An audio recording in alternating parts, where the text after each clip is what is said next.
ఓం నమో వెంకటేశాయ. గోవింద గోవింద.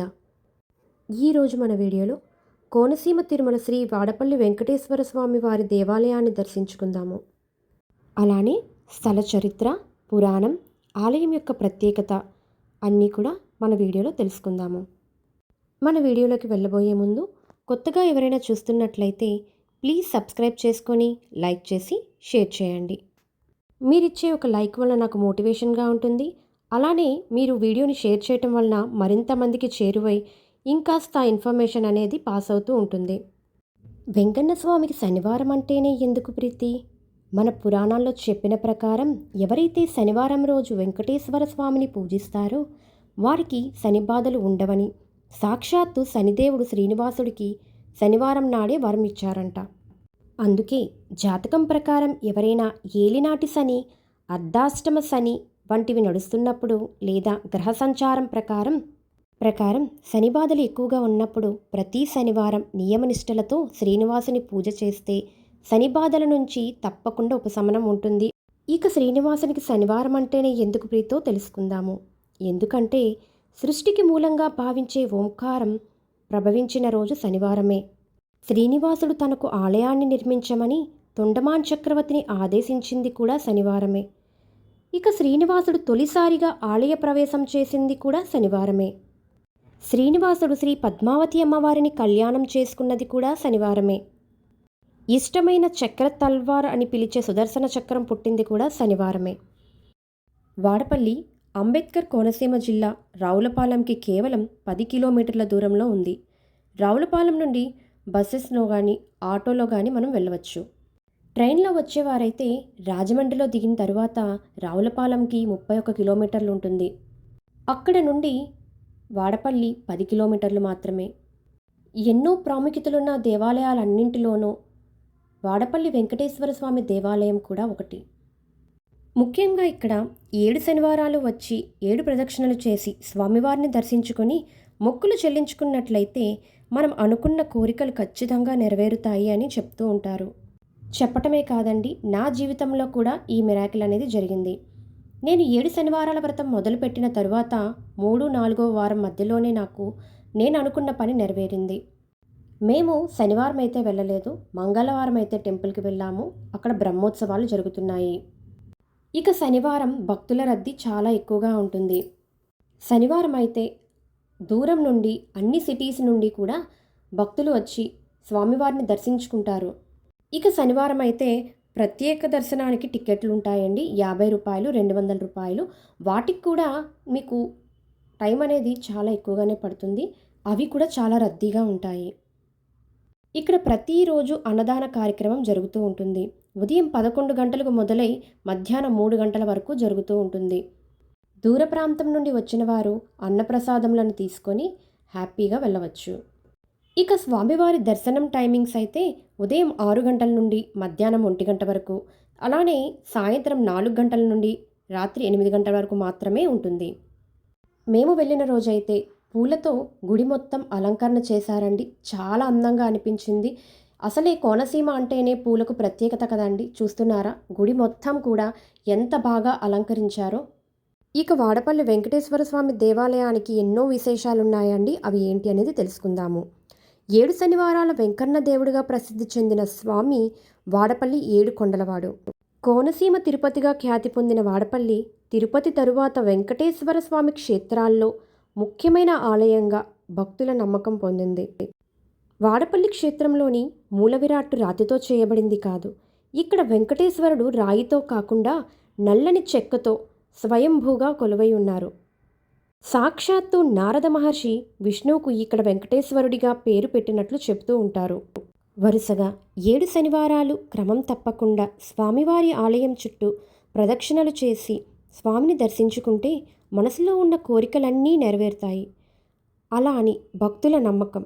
అందువల్లే ఈ క్షేత్రానికి శనివారాలు వేల సంఖ్యల్లో భక్తులు తరలివస్తూ ఉంటారు, అన్ని ప్రాంతాల నుండి కూడా. ఇక వాడపల్లి వెంకటేశ్వర స్వామి ఆలయ చరిత్రను తెలుసుకుందామా?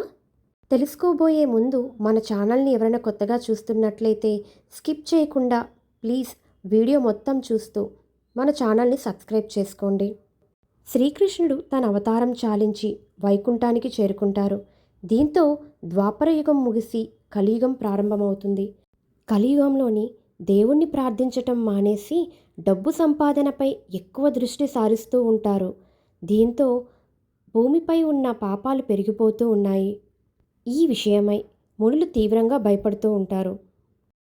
మునులందరూ నారదుని తీసుకొని వైకుంఠానికి వెళ్ళి ఈ భూమిపై జరుగుతున్న విషయాలను శ్రీ మహావిష్ణువుకు తెలియజేసి ప్రజలను చెడు మార్గం వైపు వెళ్లకుండా రక్షించాల్సిందిగా వేడుకుంటారు. దీంతో శ్రీ మహావిష్ణువు మునులందరికీ నారదునితో సహా అభయమిస్తాడు. ఈ కలియుగంలో తాను కలియుగ దైవంగా వెలిసి నిత్యం పూజలు అందుకుంటానని చెబుతారు. వాడపల్లిలో స్వయంభూగా వెలుస్తానని అందరికీ వివరిస్తారు. దీనితో మునులు నారదుడు సంతోషంతో అక్కడి నుంచి వెళ్ళిపోతారు.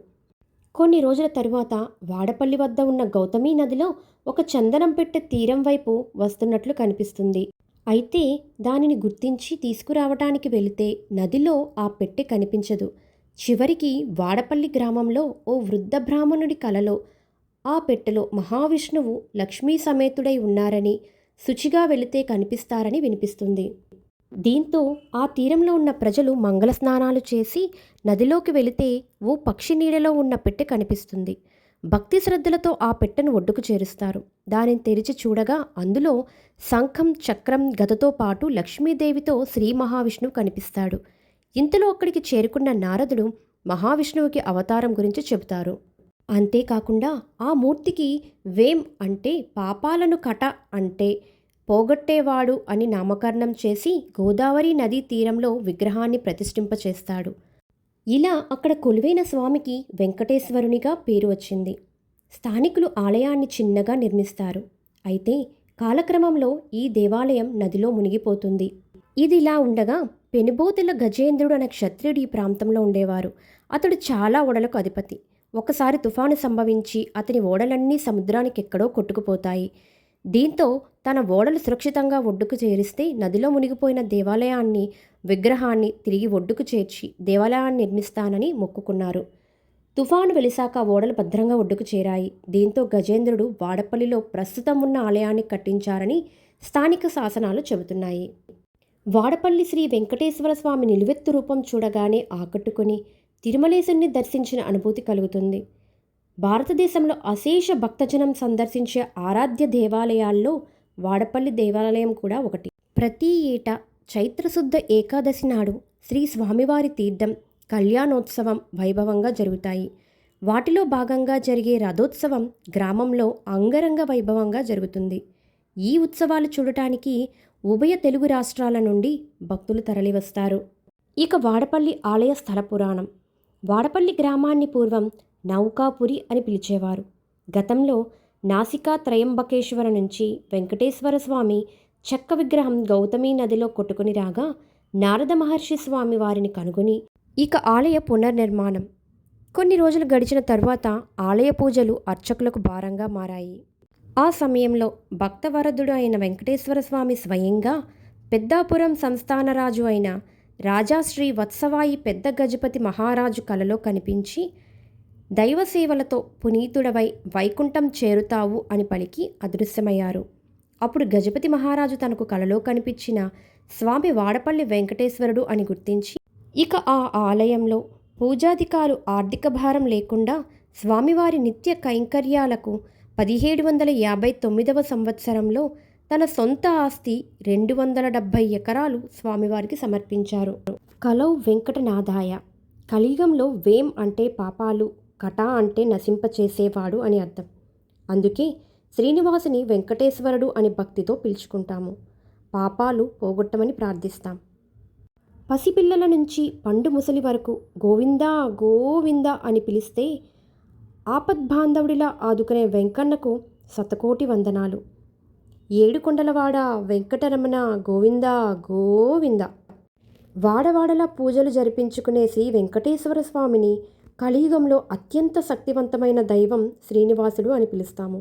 అందుకే శనివారం నాడు శ్రీనివాసుని భక్తులు ఉపవాసాలు, పూజలు, దేవాలయ సందర్శనలు చేస్తూ ఉంటారు. ముఖ్యంగా తెలుగు రాష్ట్రాల్లో శనివారం వెంకన్న ఆలయాలన్నీ కిటకిటలాడుతూ ఉంటాయి.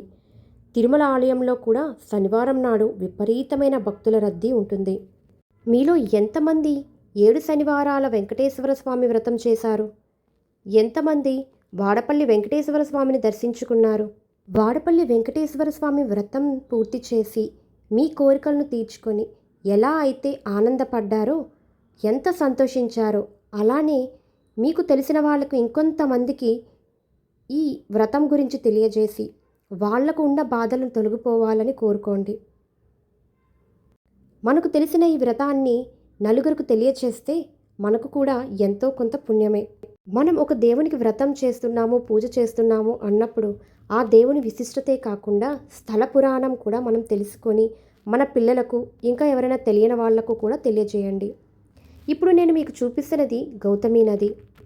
ఈ నది గురించి ఉన్న విశిష్టత మీకు ఇంతకు ముందే నేను పురాణంలో చెప్పాను. ఇక మా దర్శనం అయిపోయిన తర్వాత తిరుగు ప్రయాణం అయ్యాము. ఇక గౌతమి నది పైన ఉన్న బ్రిడ్జ్ పై నుండి మేము వెళ్తూ ఉన్నప్పుడు ఎంత ఆనందంగా ఆహ్లాదంగా అనిపించిందో. ఆ స్వామి రూపాన్ని కళ్ళ నిండా నింపుకొని తిరుగు ప్రయాణమయ్యాము. ఆ రూపం మర్చిపోలేనిది, ఆ ఆనందం వర్ణించరానిది. మీ అందరికి కూడా వెంకటేశ్వర స్వామి దర్శనం జరగాలని కోరుకుంటూ సెలవు.